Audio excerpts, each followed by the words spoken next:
Салям алейкум, добрый вечер. В эфире ток-шоу «Крымский консенсус».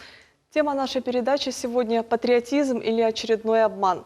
Попытаемся заглянуть в систему Курултай-Меджлис и увидеть, был ли там действительно патриотизм и было ли место национальным интересам. А также попробуем понять, какой пропасти пытаются подвести нас политические мигранты сегодня. Уважаемые телезрители, мы в прямом эфире предлагаем вам принять участие в нашем онлайн-голосовании.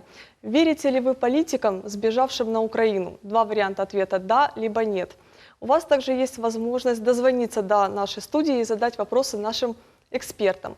А в студии у нас сегодня Ремзи Ильясов, заместитель председателя Государственного совета Республики Крым, Шевкет Маметов, сопредседатель общественной организации «Крымские татары. Опоры Крыма», Руслан Якубов, заместитель главы администрации Симферопольского района, Ибраим Чалбаш, ветеран крымско-татарского национального движения, Рифат Гаджинов, также ветеран национального движения, и Тимур Челебиев, председатель правления региональной общественной организации старейшин крымско-татарского народа «Намус».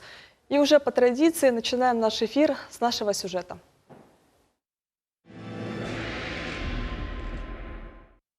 Любовь к родине является священным чувством для любого крымского татарина. Она помогала выжить в депортации и преодолеть все тяготы 90-х. Однако на протяжении десятилетий на патриотических чувствах нашего народа откровенно спекулировали. И прежде всего это касалось избирательных голосов. Вспомнить хотя бы ночь с 29 на 30 июля 2009 года, когда на 80-й сутки акции протеста было совершено нападение на пикет крымских татар перед кабинетом министров Украины. Около 30 молодчиков с армейской стрижкой окружили спящих участников акции, скрутили им руки и устроили погром пикета. Это время президентства вечных соратников Виктора Ющенко и премьерства Юлии Тимошенко. Или помянуть действия министра внутренних дел кабинета министров Юлии Тимошенко Юрия Луценко, который грезил освободить полуостров от самозахватов. Так, в частности, в своем письме, которое датировано 18 июля 2008 года, министр Луценко информирует премьер-министра Тимошенко о намерении выселить людей из незаконно занятых земельных участков в село Мирное и в село Чистенькое Симферопольского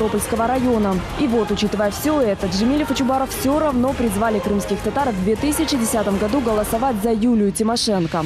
Были случаи, когда Мустафа Джемилев даже не удосуживался спросить мнение Курултая. Такое, например, произошло в 2012-м, когда он сам по себе договорился о поддержке объединенной оппозиции. Подобные договоренности приводили к тому, что крымских татар призывали голосовать за блоки, где в том числе была партия «Свобода» с откровенно фашистскими взглядами. Ее лидер Олег Тягнебок предлагал расчленить АРК и переименовать Крым, так как этот топоним отдает крымско-татарским духом. Еще более страшной ситуацию сделала вся та суета, связанная с законом о принципах государственной языковой политики, против которого категорически выступили соратники Мустафы Джемилева. То есть, по сути, они решительно не желали полноправного развития и использования крымско-татарского языка в том числе. Незнание крымскими татарами родной речи – это катастрофа. Но не строя национальных школ, детских садов, никак материально не поддерживая ученых, не имея четкой рабочей концептуальной программы развития языка, стыдить своих соотечественников за невладение крымско-татарским – это было по меньшей мере нечестно и цинично. В этом контексте стоит вспомнить нашумевший видеоролик 2008-го, на котором многолетний соратник Мустафы Джемилева Арсений Яценюк весьма убедительно утверждает, что крымских татар нужно поставить на место. Тепер я вам скажу свою позицію по кримським татарам. А вони чим відрізняються від росіян? А чим вони від українців відрізняються? А чим вони відрізняються від болгар, там, німців, всіх, які переселені? Ну і що, якщо вони мусульмани? Вони такі самі люди. Що це означає? Це означає те, що вони не мають права просто так прийти і забрати чиюсь землю. Ну, у них немає цього права. Це означає, що якщо вони це роблять, це означає, що вони порушують чуже право. А якщо вони порушують чуже право, вони повинні за це бути покарані. Це стосується і росіянина, і татарина, і українців в тому числі. Я розумію, чим це може завершитися. От то, про що ви сказали, це може, звичайно, розігріти ситуацію по фактичному прояві тероризму в Україні, чого раніше не було. І тут ця політика або ми поставимо всіх на місце дуже жорстко, І я вам скажу, що в цьому в постановці, жорсткій постановці на місце ситуації у Криму будуть складні речі. На протяжении всего украинского периода злободневными оставались земельный вопрос, который погряз в коррупционных схемах, откатах и криминале, а также проблема сохранения родного языка, невыполнения Бишкекского соглашения, низкое представительство соотечественников в системе управления. А еще за эти годы были факты сокращения финансирования программы обустройства, репрессий со стороны украинской власти и судебной системы. Вспомним Катон, Семьи, Сайпетри, осужденных соотечественников. Был из ряда вон выходящий факт организации фактически посреди ночи боевых действий в доме Мустафы Хаирова, который в конечном счете остался инвалидом и получал при этом мизерную пенсию. А еще силой разгоняли крымских татар-участников акции протеста в Киеве. Было много чего. При этом каждый раз, когда озвучивались какие-либо претензии к украинской власти, руководители Меджлиса в самых жестких формах закрывали рот любому, и милому, и немилому. Законодательные мытарства в украинский период об определении статуса крымских татар продолжались много лет. Несколько раз в Верховной Раде с переменным успехом голосовался законопроект из разряда восстановления прав лиц, депортированных по национальному признаку. Но и он использовался Мустафой Джемилевым в качестве разменной монеты в борьбе за кресло нардепа. При этом ни о какой законодательной реабилитации крымских татар речи не шло. Более того, свой народ Мустафа Джемилев использовал в качестве личного боевого щита. Вспомним события 26 февраля 2014 года, когда молодых крымско-татарских парней и мужчин спровоцировали выйти к Верховному Совету. Или представление на границе в начале мая того же 2014, когда он на бронированном джипе пытался въехать в Крым под живым прикрытием своих соотечественников. Сразу после данной провокации Джемилев получил крупную денежную премию от МИДа Польши, но не решился выделить хотя бы 1 рубль для компенсации штрафов тем, кого сам же подтолкнул на противоправные действия. Так что это? Патриотизм или постоянный обман? Знаете, когда мы готовились сегодня к эфиру, то рассчитывали на то, что у нас состоится откровенный разговор. И мы добросовестно приглашали к нашей дискуссии сторонников нынешних политических иммигрантов. Давайте послушаем, что они нам ответили.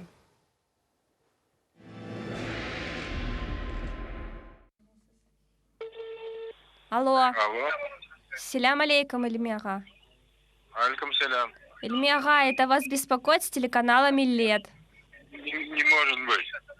Ильмиага, мы хотели бы вас пригласить на нашу программу «Крымский консенсус», которая состоится 8 декабря. Неужели сознаемся, что мы тем идем? Yok, ни при каких обстоятельствах. Алло, ассаляму алейкум, Нариманби. Алейкум салям.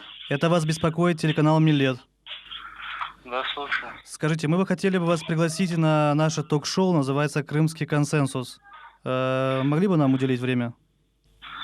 Нет, я, в принципе, принял для себя решение в работе вашего канала не принимать участие, поэтому не буду занимать ваше время.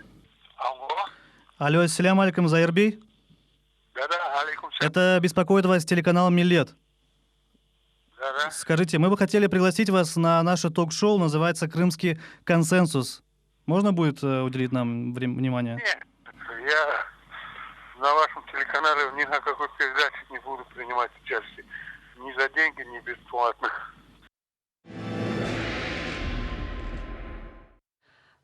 Хочется просто задать вопрос. Они не хотят приходить на телеканал Миллет или они не хотят говорить со своим народом?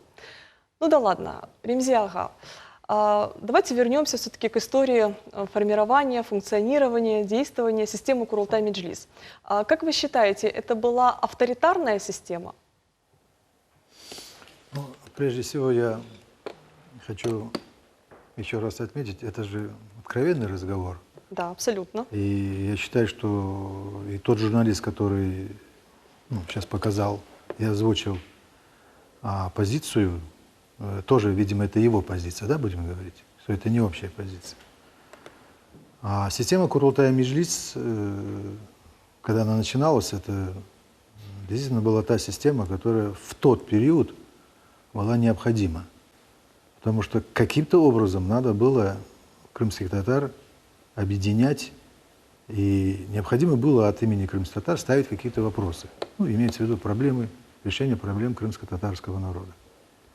И я вам скажу, что в этой системе очень много людей, которые искренне баллотировались, участвовали для того, чтобы помочь своему народу. Но на каком-то этапе, ну, я так скажу, что где-то с 2003-2004 года появился такой явный крен, ну, можно сказать, такого авторитарного направления, я согласен с этой позицией, который стал, ну, если очень коротко говорить, тормозить развитие этой системы, в том числе тормозить, на мой взгляд, и решение проблем народа. И вот тогда была, ну, спонтанно, как говорится, создана или образовалась группа делегатов, которые начали пытаться вносить какие-то изменения в действующее положение о Меджлисе, о Курултае, для того, чтобы провести реформу этой системы. Ну, в частности, одно из предложений было все-таки разделить Курултай и сделать его действительно высшим представительным органом со своим спикером, высшим должностным лицом, который действительно принимаемые решения Курултая контролировал бы их выполнение непосредственно Меджлисом, а Меджлис сделать чисто исполнительным органом. Вот вокруг этой реформы очень много было разных мнений, позиций, но в итоге так и не удалось эту реформу осуществить, ввиду, наверное, того, что, в общем-то, какая-то группа людей, небольшая группа людей, договорилась между собой никому никаких, как говорится, ну, поблажек, никого не запускать. Вот исключительно эти люди будут постоянно быть в руководстве структур Курултай Меджлис, и от их позиции, в общем-то, должно зависеть все те решения, которые будут приниматься этой системой в целом. Получилось так, как получилось, и мы все очевидцы этого. И очень плохо, когда один человек решает вопросы, принимает решения, и тот же человек, как говорится, сам себе пытается сделать отчет о выполненных или невыполненных тех или иных решениях и причинах их невыполнения. Это очень видно стало в последнее время, но и это мы столкнулись как раз-таки вот в переходный период, когда создалась такая ситуация опасная для народа, ну это 2014 год, уже, наверное, потом будем говорить, когда мы явно увидели недостатки этой системы, и, ну, ее брешь, будем говорить так, и ее, в общем-то, несостояние нормально осуществлять деятельность в пользу народа, а не в пользу каких-то собственных личных амбиций или там каких-то капризов. Вот так. Спасибо большое. Уважаемые телезрители, я вам напоминаю, что у нас работает прямой телефон нашей студии, +7 978 095 41 45. Это номер телефона, по которому вы можете до нас дозвониться и задать ваши вопросы экспертам. Руслан Ага, вы как представитель молодого поколения политиков, как чувствовали эту систему? Она все-таки действительно была авторитарной? Вы это прочувствовали на себе?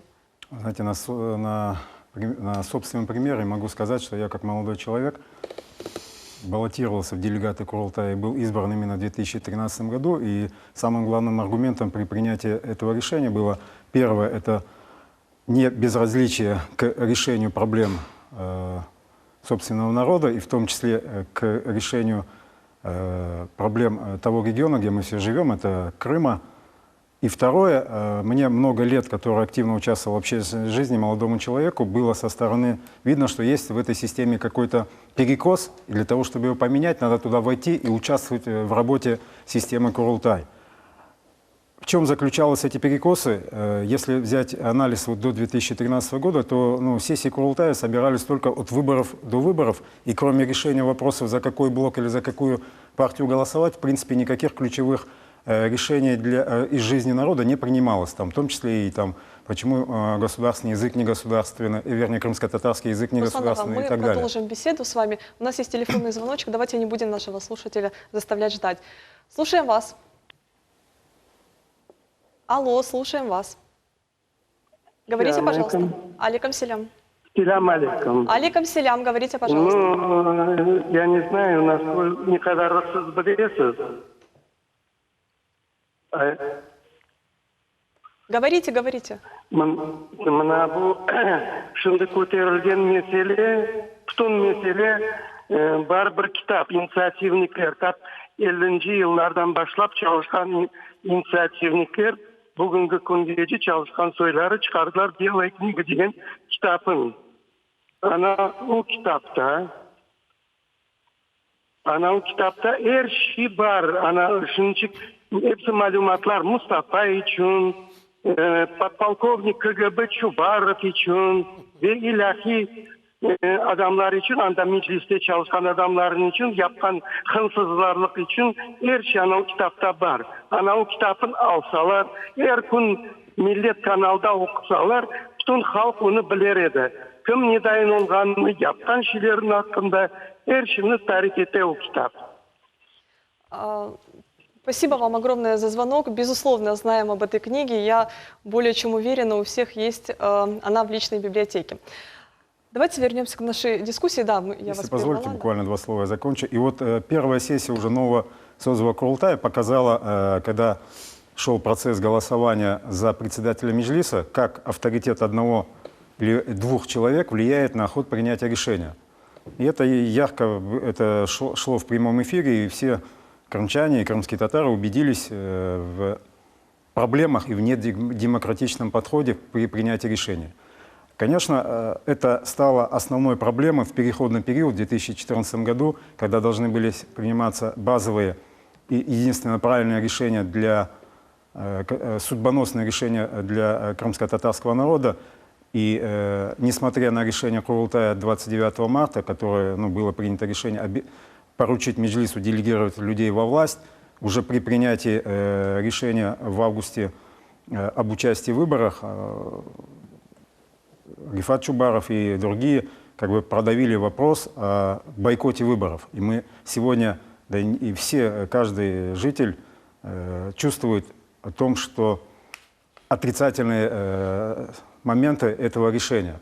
То есть у нас полностью отсутствуют люди во всех уровнях власти, я имею в виду в законодательных, местных советах, районных советах, недостаточно, их очень мало. Это ярко показывает принцип авторитарности при принятии решений, и это было основной проблемой, над которым должен был уже новый состав Курултая работать. И у нас еще один телефонный звонок. Слушаем вас. Алло. Алло, здравствуйте. Здравствуйте. Говорите, пожалуйста. Говорить мое мнение? Говорите, да, мы вас слушаем. Да. Я приехал с Ташкента 26 лет назад и надеялся, что помогут. Меджлис обещал помочь. Бывший Меджлис. И до сих пор я, как говорится, остаюсь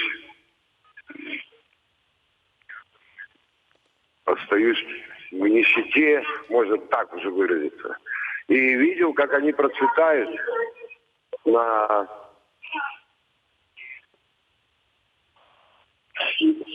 вот этих как сказать, сейчас скажу.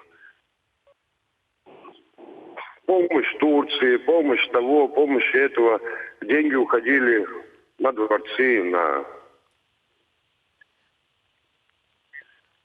Да, спасибо вам огромное. Мы услышали вашу точку зрения. Это касательно невнимательности, наверное, системы Курултай-Меджлис, самого Меджлиса к проблемам отдельно взятого крымского татарина. Сегодня хотелось бы больше говорить о фактах. Да? Значит, и прежде всего начать с АЗОВ, а именно системы выборов. Интересно, что система выборов, которая существовала в Курултае, она существовала в такой закрытой форме. То есть изначально, когда формировалась система Курултай-Меджлис, пришли к выводу, что необходимо использовать метод, когда 50 человек выбирают одного выборщика, а 20 выборщиков одного делегата, да, если я не ошибаюсь. Однако эта система, она очень быстро себя изжила. но тем не менее не приходили к выводу, что необходимо эту систему реформировать. Не кажется ли вам, что вот это оттяжное решение о реформировании именно системы выборов в Курултай, она все-таки отдалила Меджлис от своего же народа? Ко мне? Да. Ну, для меня важным было, наверное, и перекосы, на мой взгляд, произошли тогда, когда были выбраны 2 депутата в Верховную Раду Украины. Перекосы пошли. В чем дело? Я имею в виду, в свое время был такой основополагающий документ при Декларации о национальном суверенитете. Этот документ благополучно был положен в стол и больше за многие годы никогда не озвучил. Даже тогда, когда был избран Виктор Андреевич Ющенко президентом, который обманул крымских татар, так как никакой президент, наверное, и до, и после, он предложил отказаться от этого документа. Это тоже факт имел место. Пересмотреть. Пересмотреть, да. Несмотря на такие вещи, произошедшие, наше руководство на тот момент, я многие годы был избран делегатом Курултая, не сумело объяснить, а что же происходит вообще? А что же произошло? Почему народ активно выступил? Мало того, что весь проголосовал, как это наши руководители захотели, но в ответ мы получили абсолютно отрицательный результат. По-моему, за время президентства Ющенко наш народ в самое тяжелое положение попал. Самое тяжелое положение. Потом я с удивлением узнал, лично от Чубарова, что никаких переговоров с президентом, тогда еще выбираемым президентом Ющенко, на предмет положения крымских татар никаких переговоров не было. Требований не было. Требования, да, они были. То есть вот такие вот вещи происходили. Более того, народ этого не знал. Еще один пример, это по факту, по фактажу. В свое время парламент Украины принял закон о реабилитации крымско-татарского народа. Нет, закона о реабилитации точно не было. Нет. Закон о восстановлении прав. Восстановление, да, ну, формулировка другой. Не было. Но самое удивительное, президент ветировал этот. По сегодняшний день нет объяснения, что же произошло. Что же произошло? Руководство... Хотели депутатские мандаты, вот что произошло. Нет, вопрос же... Дело в том, что вот перед народом никто не объяснился, и по сегодняшний день никто толком не знает, а что же произошло. Зачем? И 20 лет мы прожили, по-моему, да, около 20 лет без основополагающего закона, и все удивлялись, а что же происходит. Вот где, мне кажется, деградация здесь происходила. Хорошо, Тимур Ага, что вы можете сказать о системе выборов? Насколько она была справедлива на протяжении всех этих лет? И, как вы считаете, затянули с ней слишком? Отдалили от себя таким образом народ? Эльвина Ханым, мы, как организация, никогда не были в оппозиции. В оппозиции ни к Меджлису, ни к какой-либо другой организации. Но всегда пытались найти какие-то точки соприкосновения, какие-то решения предлагали. По выборам. На последние выборы Курултай наша организация целый там, список предложений мы внесли, там порядка 8-9 пунктов. Ну вот один из пунктов был такой, чтобы избрать председателя Меджлиса всенародно. Один из пунктов. Второй у нас тоже был такой пункт, что из Курултая исключить, отозвать могут только выборщики, а не решение Курултая. Вот такие вопросы мы задавали, но, к сожалению, не прошли наши предложения на тот момент. Но мы считаем, и я считаю, что это внесло бы в Курултай довольно-таки позитивную точку, потому что, как сегодня было сказано, что не бороться надо с системой Курултая, а надо входить и внутри, работать внутри Курултая. А когда была такая возможность, что депутата или делегата Курултая могли голосами вывести из состава, как мы, и, кстати, видели, у нас были такие моменты, Ну, мы считали, что это неправильно, и поэтому предлагали. Хотели, чтобы была реанимация, будем так говорить, этой системы, ну, к сожалению, не успели, не получилось. Шевкет Ага. Шевкет Ага, вот сегодня Руслан Ага нам сказал, что он как участник вот этих всех процессов, его коробило то, что, собственно, Курултай и деятельность Меджлиса, она была сконцентрирована на каком-то постоянном поиске союзников и проходила в постоянной борьбе за депутатское кресло. И в этой борьбе очень часто в одной коалиции мы оказывались, точнее, Мустафа Джемилев оказывался вместе с Меджлисом и системой Курултай-Меджлис в одной связке с очень такими одиозными политическими партиями, например, как «Свобода». Да, вот мы во время сюжета услышали, что они вообще считают, что Крым – это очень такое крымско-татарское название, и надо переименовать срочно. Вас, как ветерана национального движения, не коробил этот факт? Вы знаете, например, то, что вот мы сегодня обсуждаем, я думаю, не следовало нам это обсуждать, потому что это уже никакой роли не играет для нас и для Крыма. А может, и историю все забыть? В истории и так напишут без этого. Но я бы хотел сказать о другом. То, что произошло, когда создавался Курултай, ветераны национального движения были против проведения этого съезда, как они говорили, крымско-татарского народа, ибо знали, что это специально творится для того, чтобы увести народ от борьбы. До этого было специальное наше национальное движение, НДКТ называлось, в котором не было ни вождей, ни начальников. И все вопросы решались разумными, умными людьми, которые собирались и вырабатывали программу и шаги дальнейшей работы с народом. И весь народ в этом участвовал. А после того, как начал народ возвращаться в Крым, и НДКТ распалась в силу того, что было создано ОКНД. А ОКНД – это в основном те, которые создали Курултай-Меджлис. Вот отсюда можно сделать выводы, что это было и как было. И вот Тимур говорит, что они предлагали, но я точно знаю, что делегатов Курултая назначали, и никакой выборности, я сам знаю, не было. Это мое мнение, и я многих можете спросить, что сами себя выбирали многие делегаты Курултая, в том числе, особенно члены Меджлиса. И больше скажу, в свое время был создан при Граче Совет Аксакалов, да? И этот совет стал костью в горле у Меджлиса.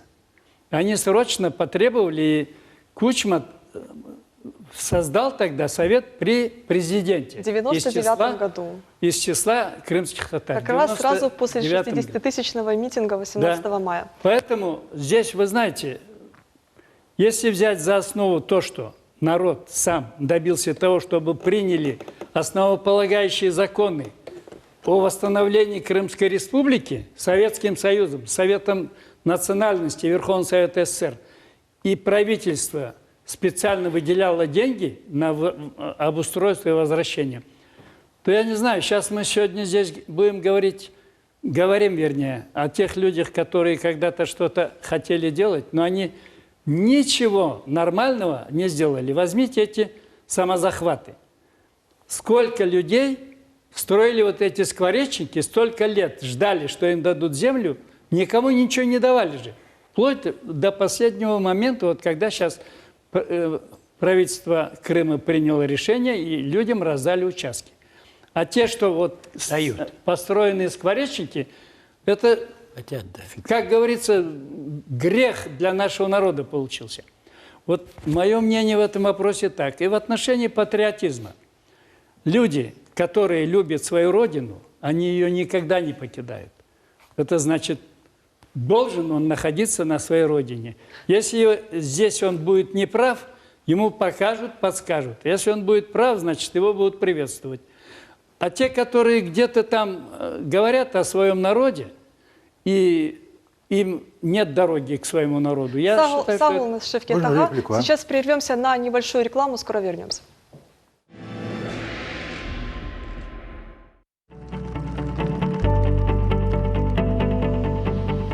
Может ли лазер сварить крепкий кофе? Конечно. А еще он может сварить крепкий кузов для Volkswagen Polo. Лазерная сварка повышает жесткость кузова И делает его устойчивым к нашему климату и дорогам. Volkswagen Polo. Вкладывайте в надежность. Volkswagen.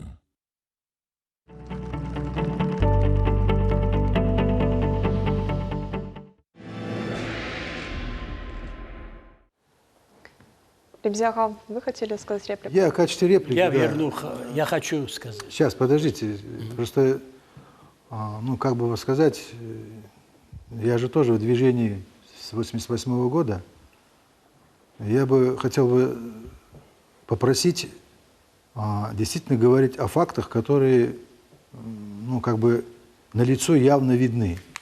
Когда мы говорим о делегатах или членах Меджлиса, нельзя обобщать. Это ни в коем случае недопустимо. Потому что, да, были какие-то люди, были проходимцы, были просто, которые использовали Меджлис как бы фундамент для дальнейшего этого. И мы все вместе переселялись, мы знаем, кто какие решения принимал.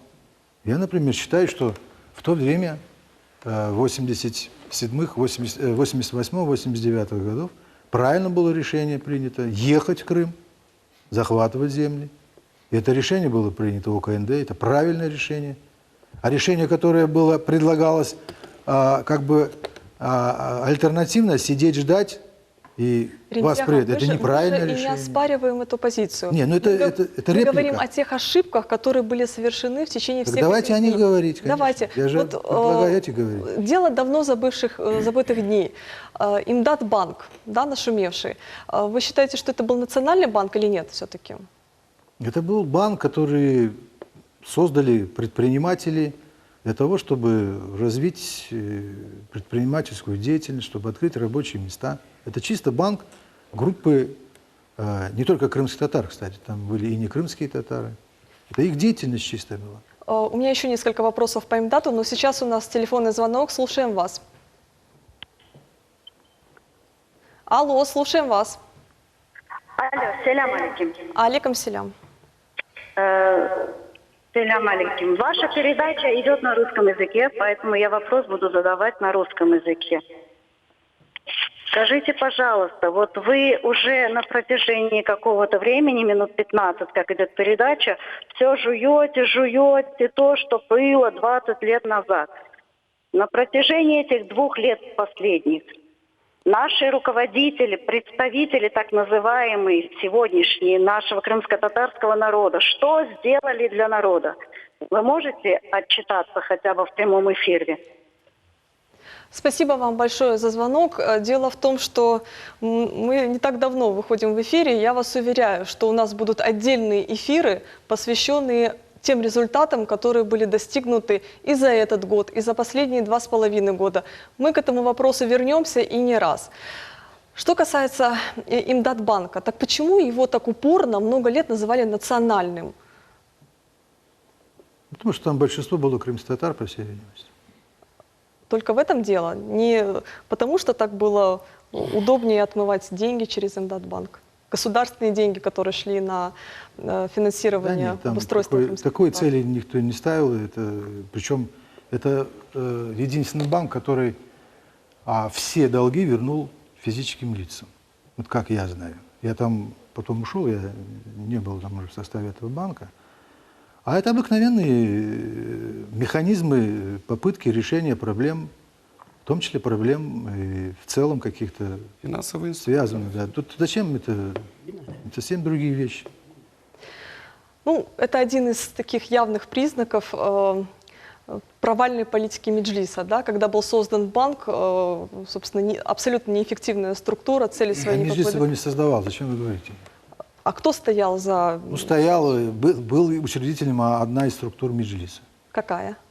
Фонд Крым. Все, Фонд больше Крым. там никого не было из Меджлиса. Да. Все остальные были коммерсанты. А президентом, да, или председателем фонда Крым, президентом являлся Мустафа Джемилев. Президентом, да, он являлся. Но эта доля у него была там 15% всего. Хорошо, значит, мы тут начали разговор о Мустафе Джемилеве. Да, секундочку. Эльвина Хану, Да, я пожалуйста. скажу. Рифат ага, пожалуйста. Да, вы упустили меня. Пожалуйста, да. Я очень внимательно прослушал всех наших уважаемых товарищей. Я стоял у истоков нашего национального движения. Поэтому сегодня имею моральное и юридическое право говорить с того, что мы начали. Наше национальное движение зародилось, как Шевкет Бей сказал, на основе добровольного объединения всех абсолютно сил для достижения тех законных целей нашего народа. У истоков нашего национального движения стояли самые уважаемые, авторитетные люди того момента, которые на основе ненасильственных методов достижения цели обосновали наше национальное движение. И именно только с этих позиций нам нужно было действовать всегда, и сейчас тем более. Почему? Дело в том, что в силу исторических обстоятельств, которые сложились, наш народ разбросан на огромной территории, в том числе и на Украине, и в Российской Федерации. Сегодня основная масса нашего народа находится в Крыму. Я точно не знаю, Римза Ильясович, может, знает, нас все-таки в Крыму более 300 тысяч. И именно это вот этот состав народа определяет настоящее и будущее нашего народа.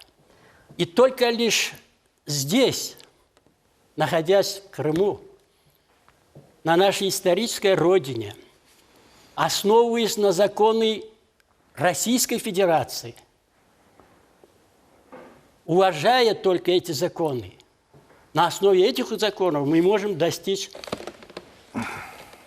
то, что хочет народ наш. Вопросы нашего народа, проблемы очень много. Товарищи уже сказали, какие проблемы. Я бы сказал так. Во-первых, Украина и Россия – это два близких в историческом плане государства и народы. И они не имеют моральное право сегодня друг с другом создавать противостояние. И мы, крымские татары, как сказал президент наш, не должны быть разменной монетой в этих вот взаимодействиях. Мы должны четко сказать сегодня свое слово. Те, которые находятся на Украине, пусть скажут руководству Украины, уважаемому президенту, уважаемым депутатам Украинской Рады, пусть они с своей стороны не создают нам, находящимся в Крыму, противостояние. Пусть они не закрывают нам воду.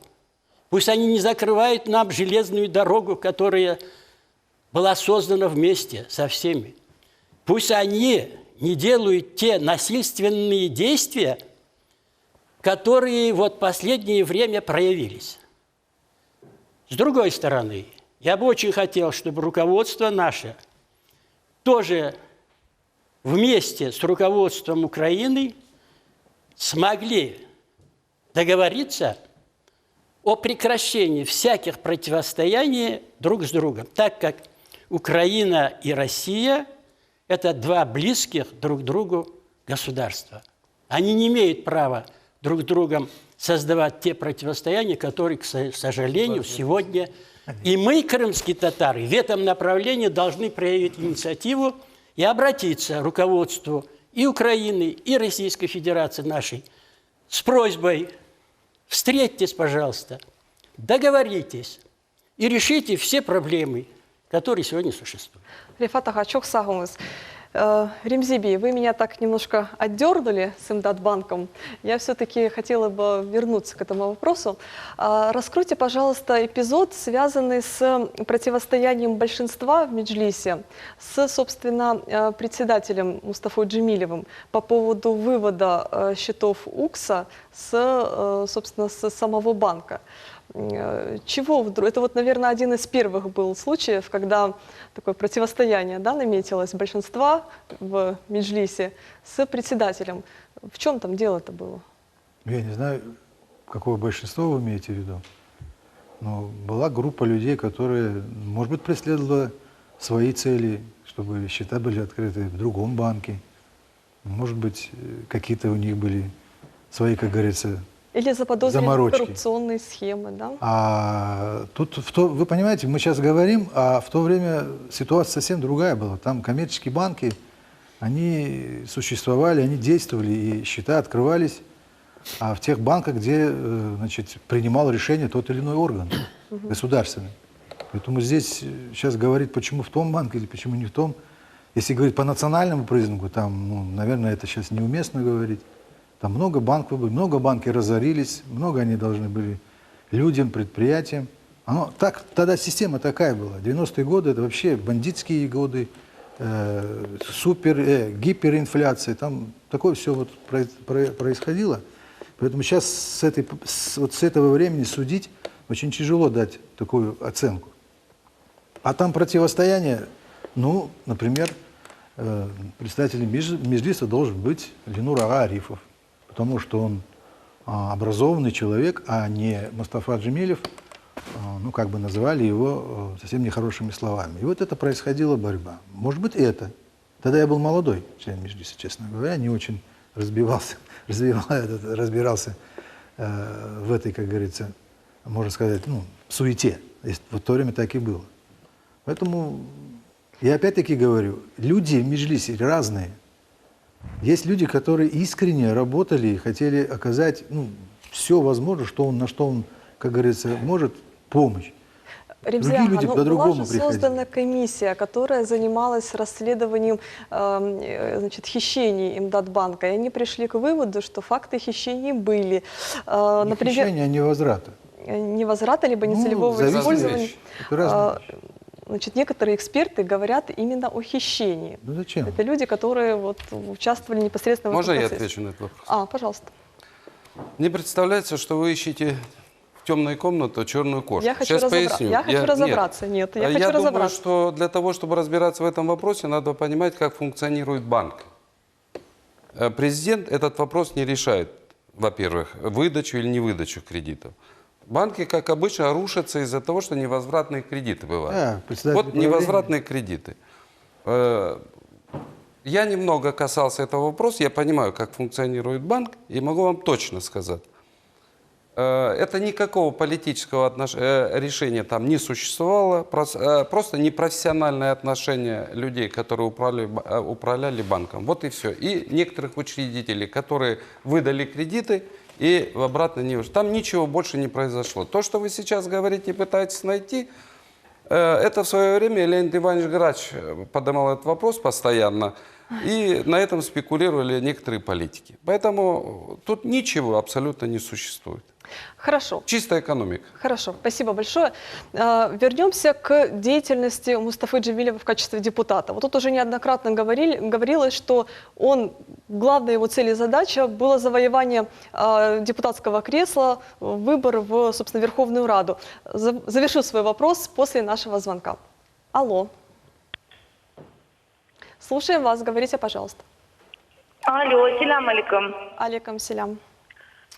У меня вопрос к Шевкет Ага. Вот он так красиво говорит про скворечники. У меня вопрос. Где их дали? И вы вообще в курсе, что в течение 20 лет люди ни за что не смогут там построиться, и вы только красиво говорите. Я не думаю, что все, что вы говорите, это на самом деле правда. Скворечники дали неизвестно где. И вряд ли люди когда-то смогут там построиться. Но главное, вы отчитались, что вы дали.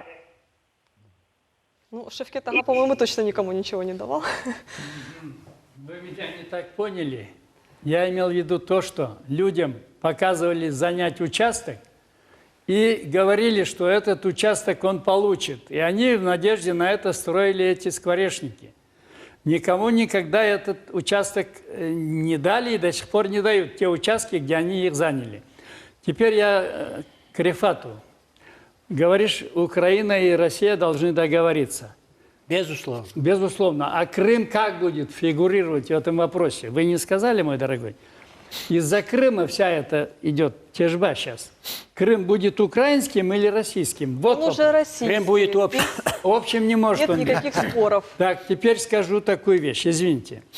В свое время, когда делили Союз, и Кравчук сам об этом говорил, несколько раз обращался к Ельцину насчет Крыма. Что с Крымом? Что с Крымом? Ельцин это проглотил тогда, не говорил ничего.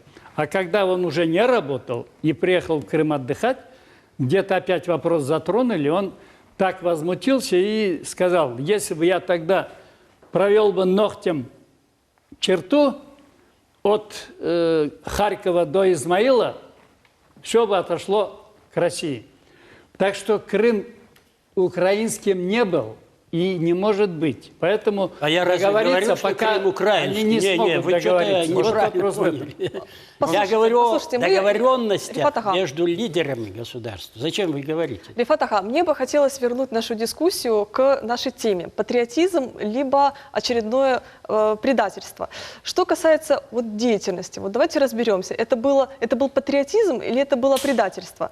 Значит, возвращаясь к деятельности Мустафы Джемилева в качестве народного депутата. Вот посмотрите, в 2013 году в Верховной Раде был поставлен вопрос о введении в повестку дня вопроса о присвоении аэропорту в Симферополе имени Амитхана Султана. При этом у единственного депутата крымского татарина в Верховной Раде Украины оказались более важные дела в этот момент голосования этого вопроса. Далее, чуть ранее, в 2012 году, в Верховной Раде был принят закон, изменяющий процедуру оформления населением правоустанавливающих и иных документов, необходимых для ввода построенного ими индивидуального жилья в эксплуатацию, а также порядка легализации незавершенного строительства индивидуального жилья. Наверняка немногие помнят, но вот этот закон проголосованный, он грозил нам, крымским татарам, многотысячными штрафами. Единственный крымский татарин отсутствовал в парламенте во время голосования этого закона. Что касается вот, законодательных инициатив Мустафы Джемилева, там, из ряда о восстановлении прав лиц, депортированных по национальному признаку, здесь уже говорились, насколько он этим делом манипулировал. Вот как вяжется вот такая законодательная деятельность, в кавычках, с патриотизмом? Это патриотизм или все-таки обман населения? Пожалуйста. Я думаю, какова задача сегодняшней нашей беседы? Во-первых, Мустафа Джемилев был патриотом и остается патриотом. Этот вопрос даже не обсуждается. Другое дело, неудачное управление Меджлисом или неэффективное управление, или допущенные ошибки с учетом личных амбиций, это да. И самым главным для крымско-татарского народа это политико-правовой статус народа.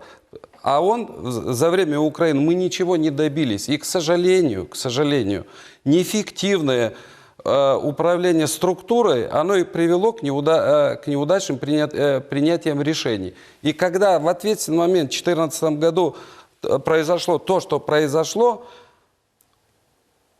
принятые решения не отвечали национальным интересам крымских татар, потому что мы стали действительно разменной монетой. И причем здесь дружба Украины, России, это никакого отношения не имеет. Она никогда не будет и нету ее. Скажите, пожалуйста, человек, который называет себя лидером нации, у него его личные интересы могут быть выше народных интересов или партийные интересы выше интересов своего народа?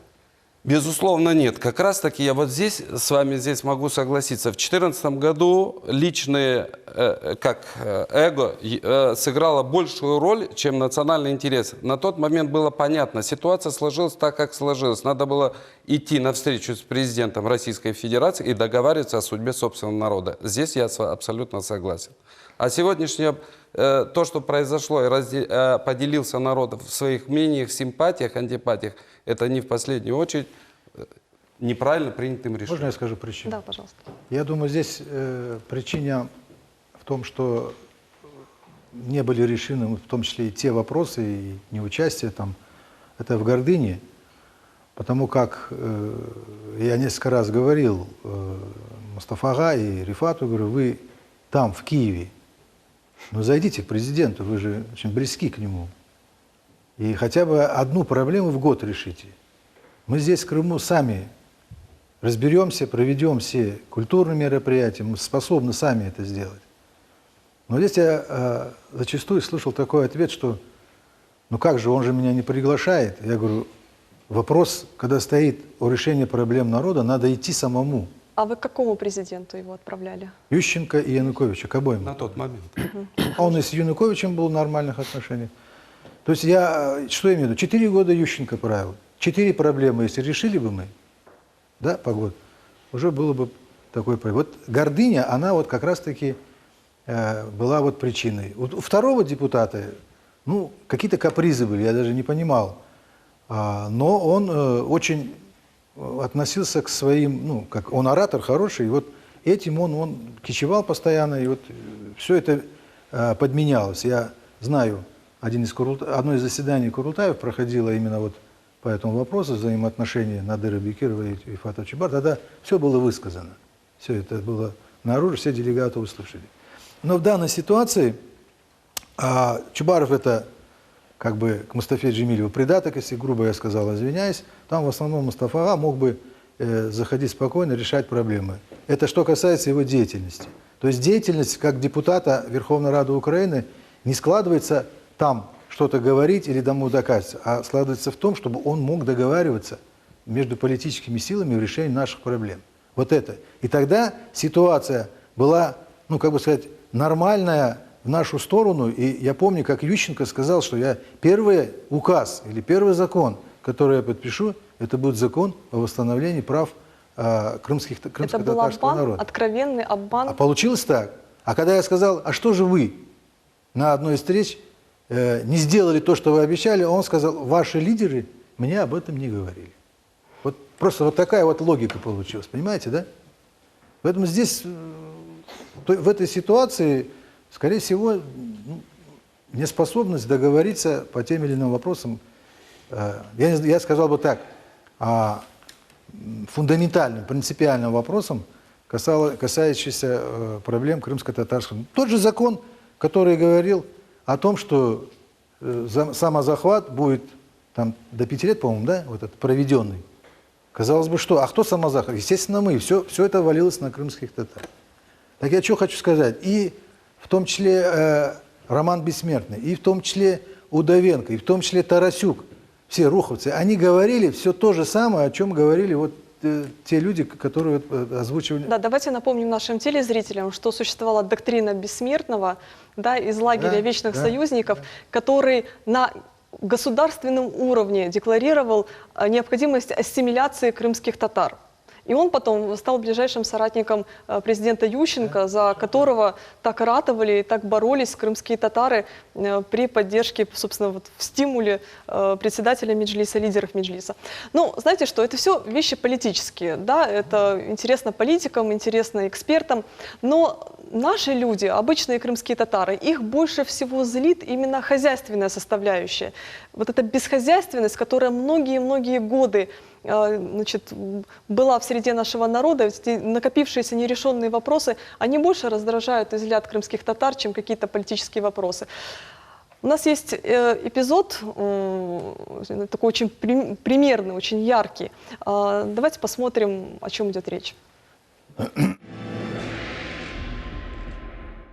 Меджитова Урхие вернулась в Крым из Узбекистана в 1996 году. Урхие осталась без мужа с 3 маленькими детьми на руках. Вернувшись на родину, она обратилась за помощью к местным властям. Но из-за того, что у нее были выкрадены документы, она не могла встать на квартирный учет. И после многих лет скитаний по съемным квартирам ей была выдана комната в доме по адресу улица 8 марта, дом 34.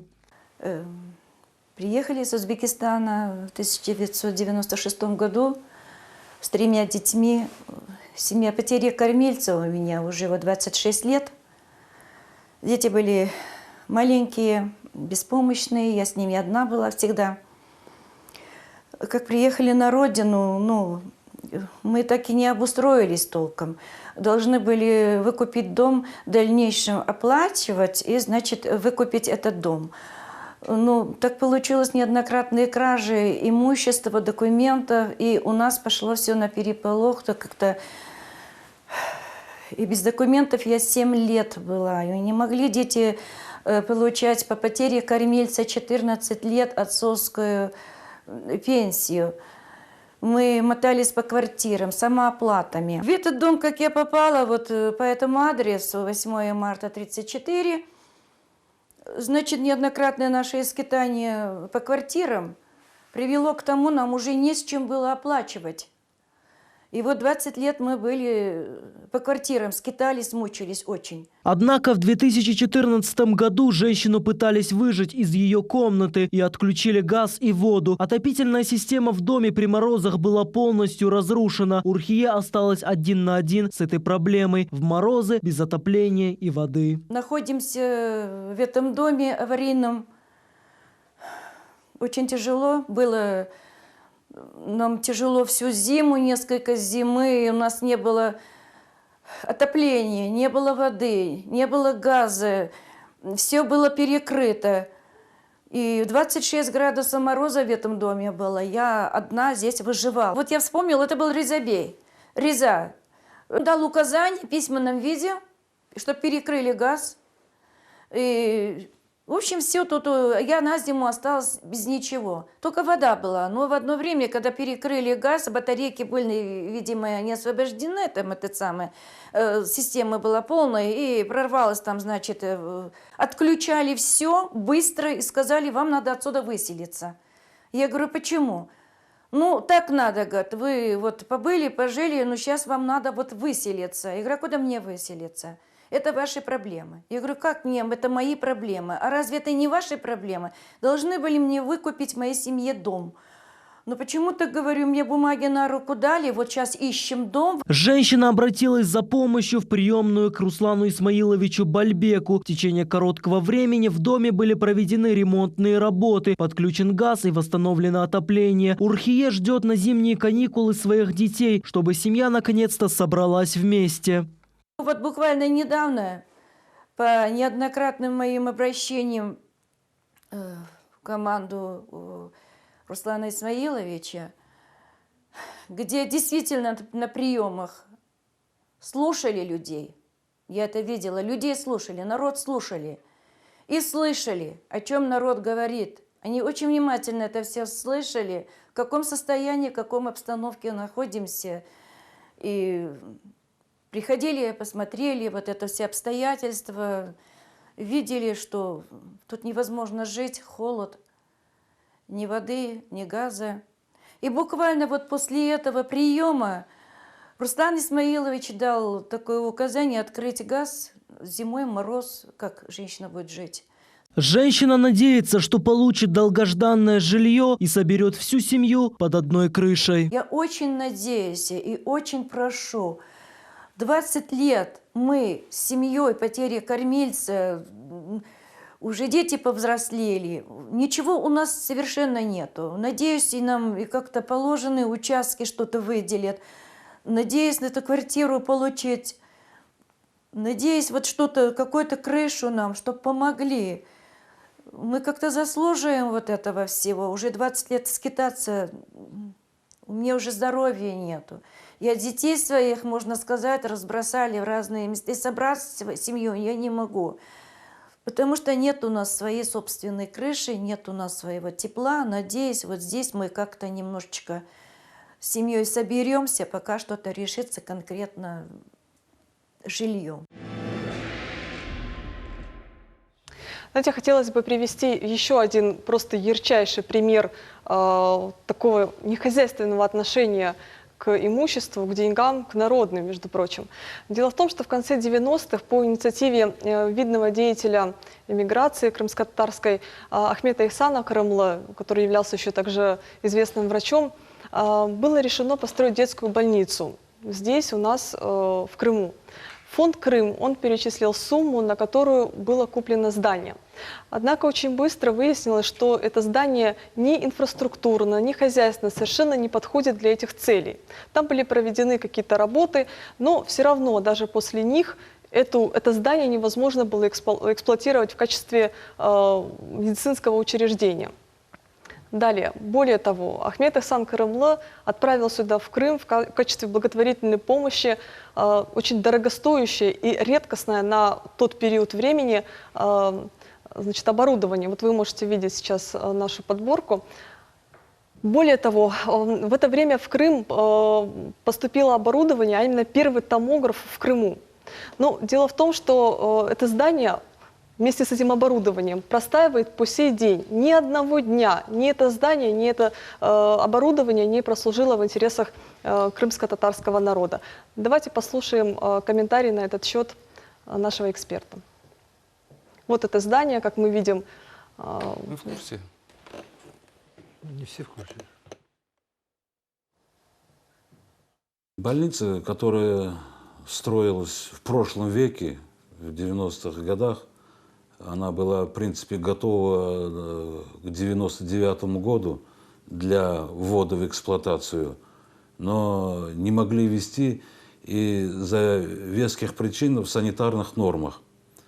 Не были технические условия на водоснабжение, водоотвод.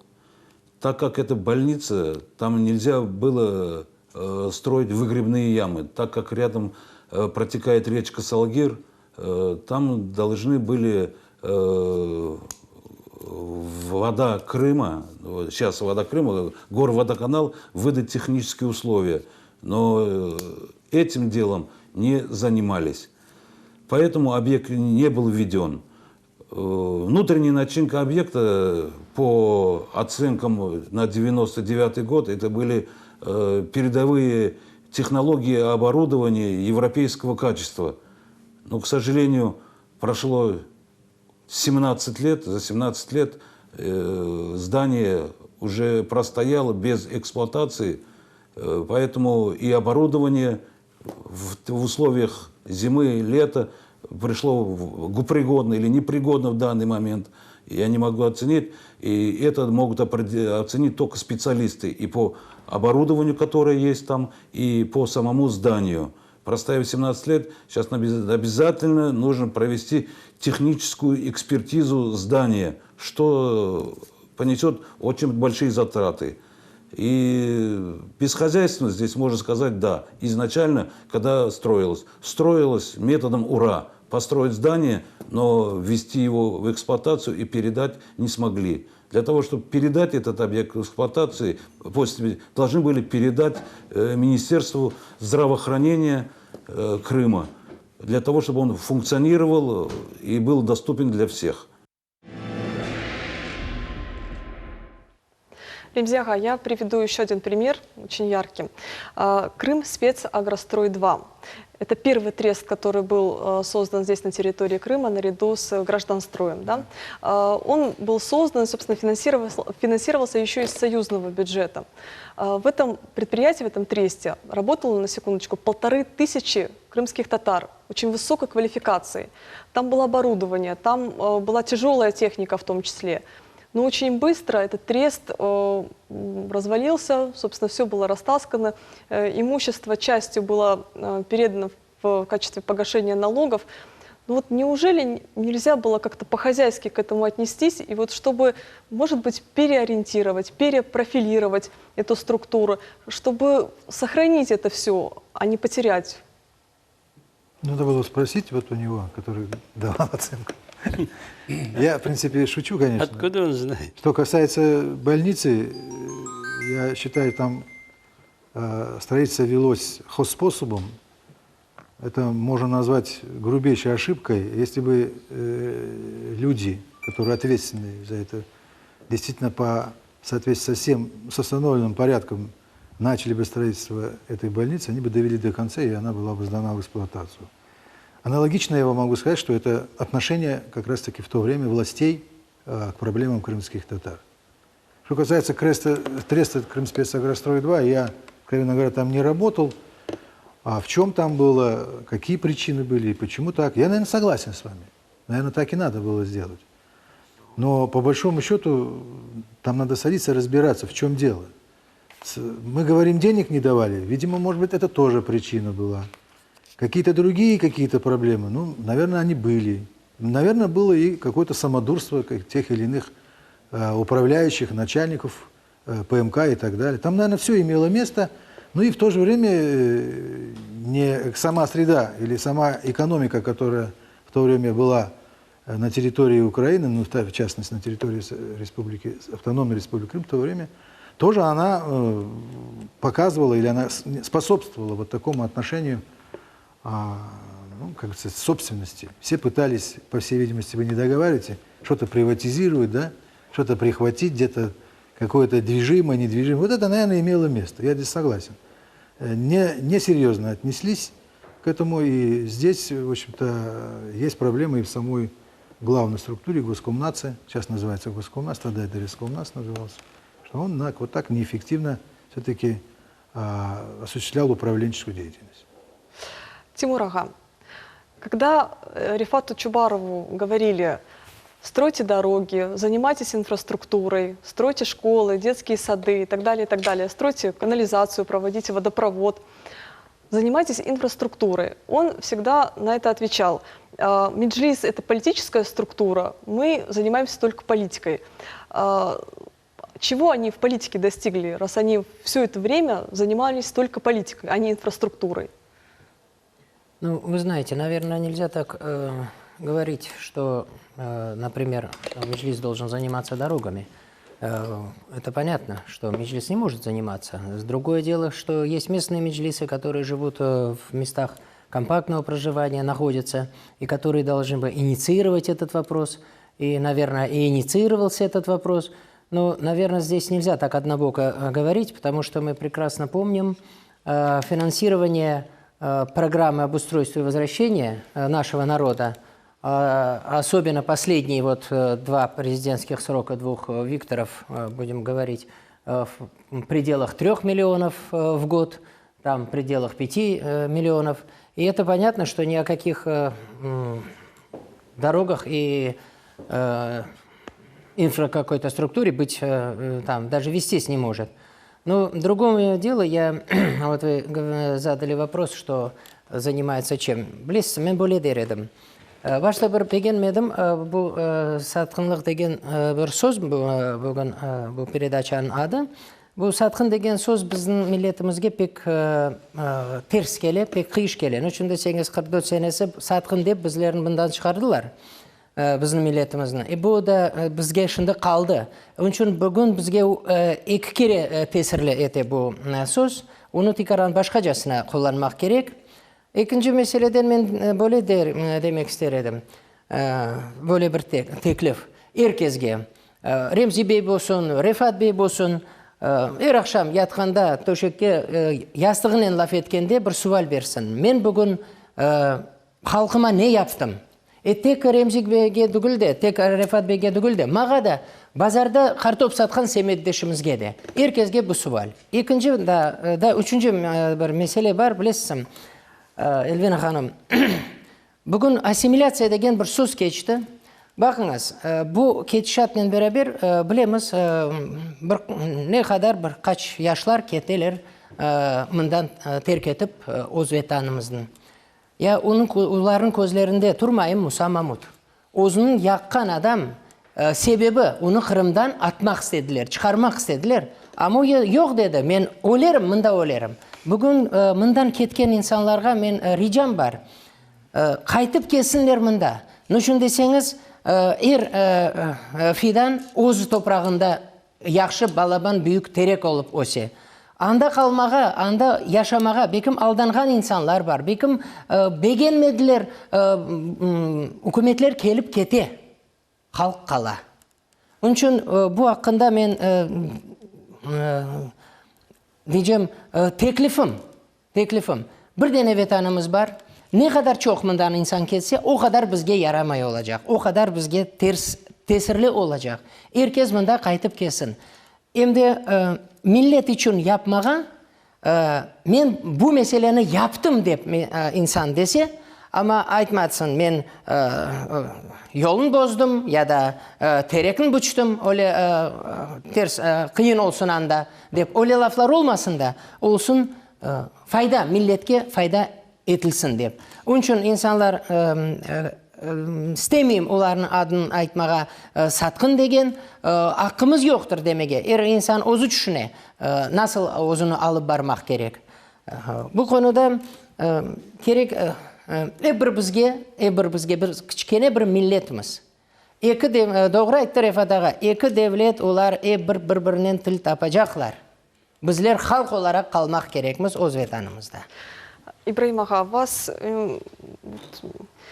не беспокоит то, что вот эти все проекты, которые делались от имени Меджлиса, они назывались народными, но тем не менее исполнялись они в интересах Мустафы Джемилева и Рифата Чубарова? Я не сильно понял вообще, о чем речь идет, ваш вопрос. Я бы хотел вернуться к современному этапу. Вот мы живем уже 2-2,5 года в составе Российской Федерации. У нас уже на сегодняшний день появились свои герои. Не вчерашние, а сегодняшние. Что я имею в виду? 1 марта этого года в 17:05 была анонсирована передача по радиостанции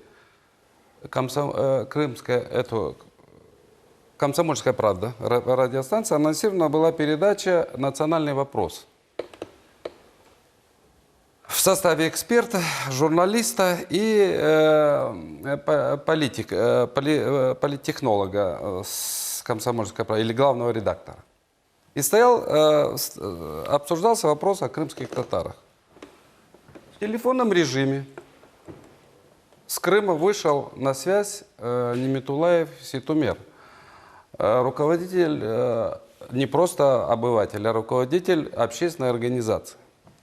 Ему задали вопросы, дежурные вопросы, там передача недолгая, то есть передача долгая, ему задали вопрос. По поводу языка. Он сказал, язык не нужен государственный. Ну, здесь это нет, это свои герои у нас сегодняшние имеются. Нам же не надо на стороне нигде искать. Мы вчерашних вспомнили, давайте теперь поговорим о сегодняшнем. Хочется еще вспомнить. Хорошо, поговорим об этом тоже. О школах. Он сказал, не владею вопросом. Школы не нужны. Дома надо учить. И так далее. Я с удивлением, я очень с большим уважением к этому человеку относился. Я набираю телефонную связь и спрашиваю, Ситумер, что такое, что случилось? Он говорит, я такое не говорил. Кстати, прошу, в интернете все это есть. Другой эпизод. У нас вдруг молодой политик, откуда-то взявшийся, вышел с инициативой о культурной автономии нам. Предложил здесь в Крыму культурное ЭйВАС. У вас на передаче он часто бывал.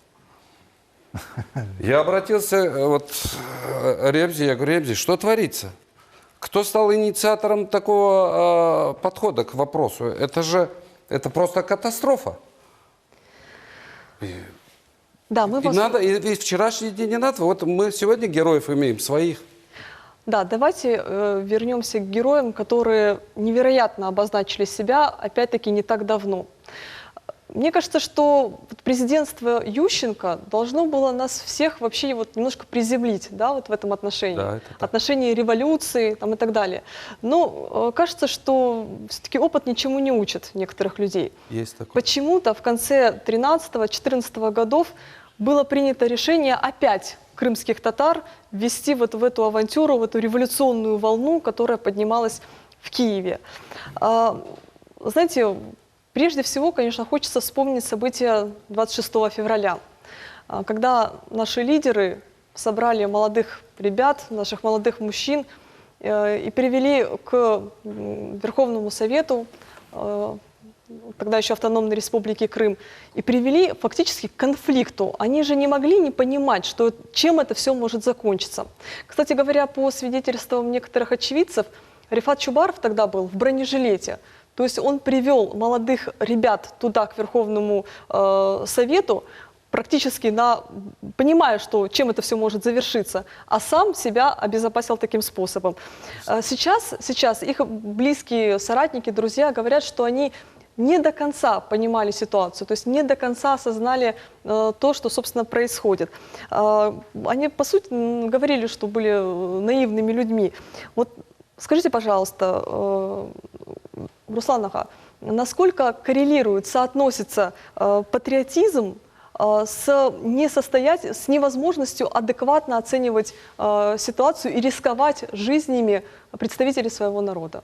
Ну, если позволите чуть шире, есть понятие патриотизм, и можно привести яркие примеры лжепатриотизма. То есть патриотизм, если вот Тимур рассказал, если вы желаете блага себе, своим близким, своему народу, надо хотя бы каждый день для реализации своих намерений что-то делать. Делать для своей семьи, делать для того населенного пункта, где ты живешь. И каждое действие не должно прежде всего вредить и окружающим людям. А мы же живем в обществе, это общество не однообразное, оно многонациональное, для того, чтобы принимая решения, которые в каких-то рамках удовлетворяют только тебя или твой народ, ты должен очень внимательно относиться, чтобы это решение либо действие не навредило соседям, не навредило коллегам, друзьям. И сегодня, когда мы видим в качестве патриотических решений, в качестве патриотических мероприятий реализуемые такие вещи, как создание мусульманского батальона на Херсонщине, создание альтернативного муфтиата и так далее, но это далеко не патриотизм и далеко не приносит блага крымским татарам и всем, кто живет сегодня у нас в Крыму. И возвращаясь вот к тем событиям, которые вы сказали, конечно... чуть позже. У нас телефонный звонок. Слушаем вас. Говорите, пожалуйста. Алло, селям алейкум. Алейкум селям. Мүмкін олса мына бұл яңы канал Миллет Қырым татарча алып барсаңыз, эми чоқжа Қырым татарча лаф етілсе, мына 8 дане адам студияда рус тілінде 90% лаф етесіз. Onun үшін қарт адамлар чалбаш айтқанда Қырым татарча лаф етсеңіз, мына яшылар да огренер, біздің каналымыз Миллет оғанын білінежек. Екіншісінен айтмас деймін, сіз мына алып барушы қызчық. Егер o zaman millet meclis olmagan olsa 90% mında olmaz edik. Onun için o Ukrayna'dan kayda olsa o adamlar Allah sağlıklarını versin. Çok iş ettiler millet için.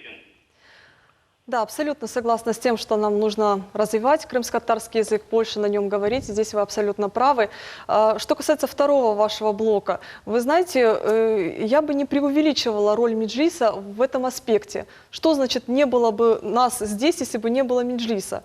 Знаете, я более чем уверена, что крымские татары сделали свой выбор осознанно, вне зависимости от вклада тех или иных людей. А что касается, вот правильно человек сформулировал или задал вопрос, да, польза, которую они приносят ли они пользу с территории Украины? Рифат аға. Мен шындек өзіміздің тілде сөйлейeceğim. Анау Тайыр Усет Мебет аға бар еді. Секретар Жизакского обкома партии. Пек яқшы Қырым тілімізде лаф етірейді. Лекен, өле бұйық көрішулерде, башқа миллетлерді dinlegende Rusça сөйлерейді. Onun için dereydi, мен өзіміздің тілімізді пек яқшы білем. Лекен, абу başqalar da dinlesin, başqalar da anlasın bizim kim olğanımızı degende Rusça laf etem dereydi. Onun için men endi өзіміздің тілде söyleyeyim. Men bir daha da qaytып айтacak olam. Bizler, Kırımlılar, eğer de birbirimizi durmayıp, karşı olup birbirimizi yamanlasak, ondan hiçbir vakit bir türlü fayda çıkmayacak. Çıkmadı и çıkmayacak. Onun için hepimiz bir yolda, bir dilde, yaxshi bir yo'l alib, o yo'lni kutishimiz kerak. Bugungi kunda, bugun bu yerda bizlar 300 binden çok Kırımlılar hepimiz Россия Federasyası'nın graždanlarıyız. Bizler bu hükümete karşı olsak, elbette bu hükümet bizi sevmez. Eğer bizler saylova varmasak, hükümet bir şeyleri, söylegen şeyleri yapmasak, severler mi bizi? Geliniz düşünüp bakayım. Bana bugünkü günde bizim yaşlarımız, Remzi Bey, Ruslan Bey, gosstrukturalarda işleyirler. Ya bu yaşlarımız halkımıza fayda olsun diye işleyirler. Lakin bizim isteklerimiz, bizim yolumuza kimersi diye biz varmayacağımız. Даже sizin telekanala buna kaç adamdan demin sordunuz da, ne için istemeyler gelip bunda özlerinin fikirlerini paylaşmaya? Ben hiçbir vakit istemeyim bir adamın canına ağırtmaya. Ben öyle osup geldim ve öyle de gideceğim. Lakin hiçbir kimsenin akı yok. Çetten bu adamlar satkın, bu adamlar böyle, bu adamlar böyle deyip aytmağa. Bu birincide adamzatlık taraftan da gelişmeyen, yuridik taraftan da gelişmeyen şeylerdir. Çok sağ olun. Onun için toxtadı Elvina Hanım, toxtadı karanda. Onun için müracaat etem bütün halkımızga. Toxtatınız bu şeyler. Geliniz bizim bugünkü günde Kırım'ın içinde olan Kırım hareketi. Buna Remzi Bey Kırım hareketinin başı. Kısmet olsa buna 10. çıslada siyaz geçireceğimiz. Geliniz dram tiyatrda görüşeyik, birleşeyik, laf eteyik. O isteklerimizi bir olup hükümet o güne koyayıq. O vakitte bizler o isteklerimize yeter. Onun için ben bu müracaatmen bütün dinleyen adamlarga bugün ister edim koşulmalarını. Lekin birbirlerini böyle olmayacak sözlerle tenkit etmesinler. Çok sağ olun, Рифат ага. Хотелось бы все-таки вернуться к словам нашего предыдущего зрителя, который говорил там что-то о пользе, да. Вот давайте посмотрим, что для нас готовят те политики, которые сейчас находятся на территории Украины. Вони вам так і кажуть, блокуйте, щоб ми були без їжі, без води и без электрики. Знаете, даже есть те, которые говорят, вы знаете, пусть даже вот снаряд попадет к нам во двор, мы готовы даже снаряд пусть нас попадет, лишь бы, чтобы не было вот этих оккупантов, которые сейчас... Мы на этом не остановимся, мы пойдем дальше. И будем дальше делать сетевую блокаду, дальше будет морская блокада. То есть Крым окажется в полной изоляции. В том числе будет блокада еще и Керченской переправы. То есть пусть они не защищаются и не думают, что мы тоже за них сможем. Bu gelecek yılda biz Kırım kaytaracağız. Onun için isteseniz istemeseniz bizden bet konuşacaksınız. Bet laf edeceğimiz bizden beraber siz bizge gözümüzge bakacaksınız. Siz anda yatkan söyleriniz. Боевая готовность у нас такая, что мы можем Джанкой уже отбить, по идее. Можем, потому что если надо вооружить, мы можем. В идеологическом плане мы готовы уже идти вперед. Поэтому вот так.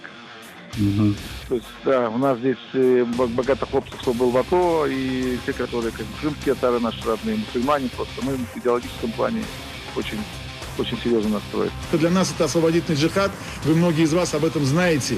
Сражайтесь, да, прольется ваша кровь, да, некоторые из вас умрете. Надо сражаться, надо освобождать свою родину с именем Аллаха на устах.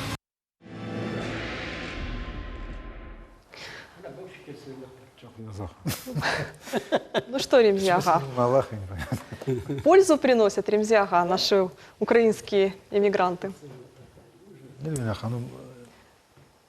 Men siriyek bakamışım çıkartırını. Çünkü anda gerçekten de saçma laflar, fikirler, bana böyle bir uşağın bir cahillik men desem. Çünkü bu böyle vaziyette onlar anlamaylar. Eğer de mutlakta ular aytkan dayın olsaydı mında Allah көрсетmesin Berevan kasabasında bir bomba düşüp бала чага yo öyle olsaydı ular başkaça belki bakaydılar ama mında esas problem bizde özümüzde Kırım Tatarlarda. Çünkü barbar bir gruppa insanlar faal iştirak etken işte buna bu şunca bu problemalarını çözmek degenden insanlar onlar көрсетелер hayatını tırışalar anlatmağa vaziyetini Rifat ağamız aytqandayın etrafını tekaran düşünmeye gerek nasıl etraf dünyada nasıl vaziyet Türkiye'de olan vaziyetini koz önünüzge alınız anda devletini kurtarmak için devlet parçalanmasın deyip Prezident Erdoğan çok şeyler yaptı, çok hareketler etti. Bazı insanlar türmede, bazı insanlar Allah rahmet eylesin işte tert ettiler bu dünyadan. Ama niçin onu yaptı? Çünkü o anlaydı devlet parçalanacak, millet parçalanacak. Bizler de anlamaya gerekmiz. Biz mında, tek mında millet olacağız. Mında milletimizni saklap olur. Başka yerlerde biz darmadağın olacağız. Ve böyle bir gelecek iken, mında kozme bakacak iken, neme ona nasıl cevabını vereceğim. Çünkü bile o cevabını. Bile nasıl cevap olacak. Onun için ben milletke rica ettim. Elbette yollar gerek kurmaya, evler kurmaya gerek. Su meselesi, gaz meselesi. Ballarımız olsa, ballarımızga da gerek evler kurmaya, başka bir çok problemler ola. Ama millet olarak özümüzü saklamayı istesek, biz milletinin bağlı ince işlerini gerek, bu böyle zamanda gerek işlerini, hareketlerini yapmaya borçluyuz.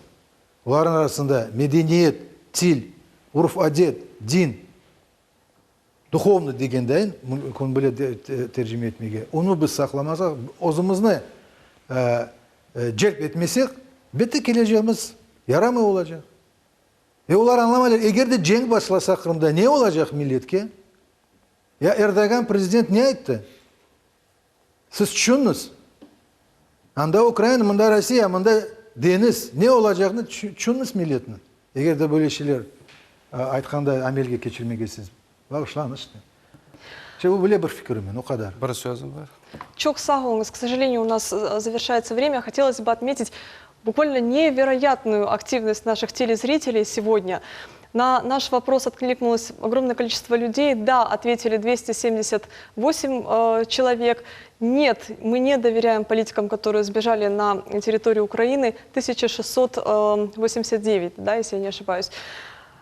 Знаете, крымские татары очень мудрый народ. Они умом и сердцем видят, где правда, где ложь. Видимо, именно это помогло нам в 2014 году сохранить мир и стабильность на территории Крыма. Мы живем в родном Крыму и выбрали путь созидания, а не разрушения. Спасибо вам большое. До встречи в следующий четверг.